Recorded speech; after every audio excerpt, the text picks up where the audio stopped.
My name's Robin. I have 4 kids and one on the way, a first grader and a kindergartner. And today I want to offer some help and some suggestions for how I prepare for my school at home day with all of my kids' lesson plans. So let's get started. One of the ways that I don't feel overwhelmed or get lost or feel like I'm getting caught behind in my schoolwork is by making sure I am diligent about writing out all the things that need to be done each day. And this can be very time consuming in the beginning, but it does help you develop a groove. And once you find your groove for you and your kids, you don't have to do it as intensely. It can become more of a quick jot down, but this will hopefully help everyone find a groove and at least get started and get going on things. So step 1 is to write down the subjects for your student and all the lessons to be done the next day within that subject. So here's an example of what needs to be done. Math, Bible, linguistics, history, literature, and then nature, science, or if you have any sort of loop to use at the bottom. And then I've written in the things that I need to do to cover math, Bible, and to cover each of these other subjects. Now, I kind of feel like my time in the day is a little bit Dave Ramsey-ish. If you are familiar with Dave Ramsey and his financial techniques and strategies, one of the things he says, you have to have a zero-based budget.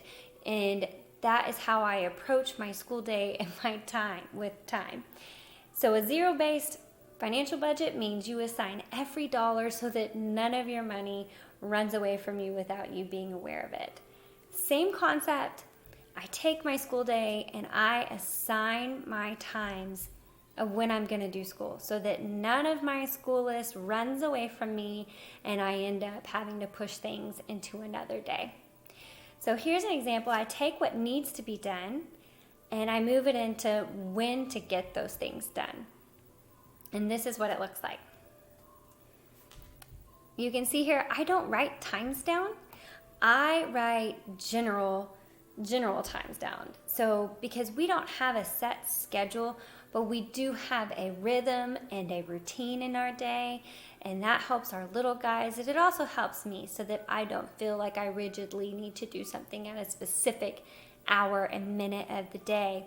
But I have things I can do school at breakfast table, at circle time, morning table time, after lunch, after snack, which is our afternoon snack after nap time, and quiet time or bedtime that happens before my day.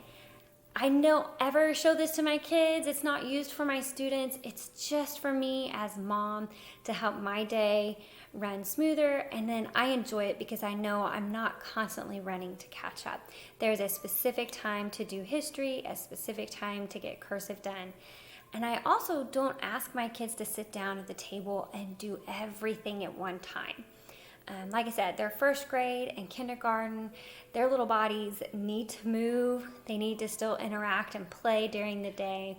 So this allows me to break it up into bite-sized pieces, but also not forget about something. There can be a whole lot between sight words and math facts and read aloud and memorization, and I don't want to end up forgetting and then asking my 6-year-old to do a bunch of stuff after dinner.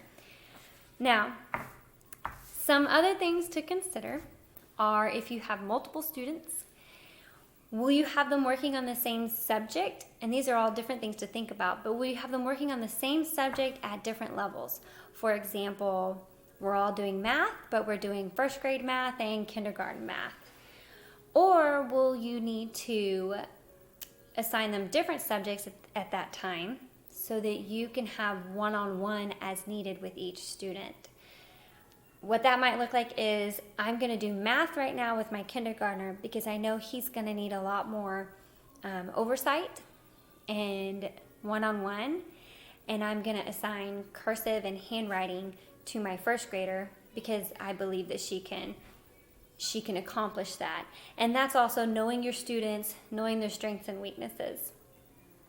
So this is an example of how I do it with my 2 kids, and I'm sure this will grow as my other kids get older, but also it will phase out as my oldest children don't need me overseeing it so much and they can oversee it themselves.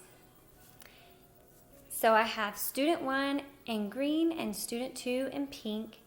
You can see a lot of things they do the same, but I still allocate what time of day we're going to be doing what. Now, this can also change if you have extracurriculars, if you attend something like swim lessons in the morning on Thursdays, which is what we do in our home. So that means math happens at a whole different time of day. It happens in the afternoon. So the day looks different. And that means then the other things must get shuffled around. So I love using this because if something's not working, if my kids are struggling, all I have to do is go back and change up our times. What are we doing when? Circle time isn't working right now, right after breakfast. Let's try circle time after lunch when people are calmer. And so I love having the ability to play with it to really help get a groove. And this also changes as our family dynamic changes, as we add more students to the school day, as we have another baby and I go into survival mode. All of this can be flexible and change as well. So some options on how you can approach this. You definitely don't have to make a printout, guys. A friend asked me how I did mine, how I wrote it out, and I showed her a really sloppy copy from a legal pad, and I was like, well, I think I can clean this up a little bit. So they're just tables. You can print your own. You can laminate it and use dry erase markers. You can get a big dry erase board and hang that up if you have a good spot for that in a schoolroom or a pantry. We use our pantry a lot for crafts and school supplies as well. Another thing you can do is, like I said, use spirals and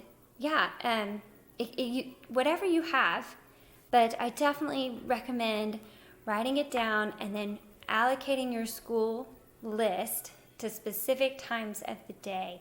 And then once you get into a groove, like I said, you can phase this out and it's not so difficult. But this is one of the first steps I take to make sure my school at home can be enjoyed by me and my kids. One thing you might ask is why I don't use a planner for all of this. And the first reason is because I like to keep my kids' school list and all of their schoolwork separate from my family management items, which is things like meal planning, events, appointments, all of the house to-dos. All of that is more of my family management, and I use my planner for that. I don't want a list of sight words and story of the world, pages 7 through 9, and I don't need all of that mixed up in my school planner with my family stuff. Now, I have searched for homeschool planners online, and I just have not found one that I'm really in love with. Even the build your own that you can do, I still haven't found one that really works for me. Thanks so much for watching. Like I said, I hope this helps you enjoy your school at home day.